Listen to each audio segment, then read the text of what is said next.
Hello friends, चलिए start करते हैं कंटिन्यूटी और डिफरेंशिएबिलिटी का इंट्रोडक्शन वीडियो।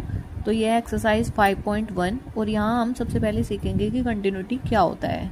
तो कंटिन्यूटी का जो मीनिंग होता है वो है लगातार। तो हम इसको मैथ्स में कैसे अप्लाई करेंगे, देखिए जैसे ये कोई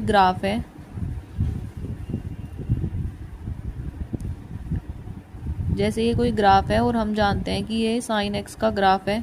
तो हमने इसको कंटिन्यूस क्यों बोला, क्योंकि ये जो ग्राफ है जहाँ से हमने पेन स्टार्ट किया था और वहाँ से एंड तक लगातार हमें कहीं पेन उठाने की आवश्यकता नहीं पड़ी। तो इसका मतलब है कि ये जो ग्राफ है ये हमारा कंटिन्यूस है।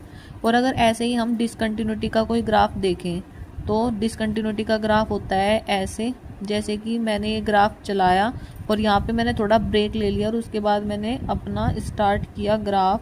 तो यहाँ पे जो ये ब्रेक आ गया तो यानी कि हमारा ग्राफ टूट गया। तो इसका मतलब है कि जो ये ग्राफ है ये डिसकंटिन्यूस हो गया। तो यानी कि ये डिसकंटिन्यूटी का ग्राफ है और ये किसका ग्राफ है, कंटिन्यूटी का। ऐसे ही हम अपना कोई एक फंक्शन ले लेते हैं, जैसे कंटिन्यूटी को शो करने के लिए मैंने कोई फंक्शन ले लिया f(x) = x²।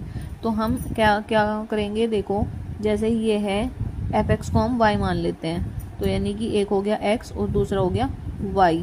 तो अगर मैं x की जगह 1 रखूँगी तो मुझे y की जगह भी 1 मिलेगा, और अगर मैं x की जगह 2 पुट करूँगी तो मुझे y की जगह क्या मिलेगा, 4।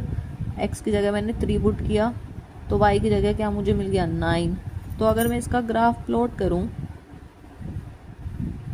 तो कैसे बनेगा, ऐसे बनेगा,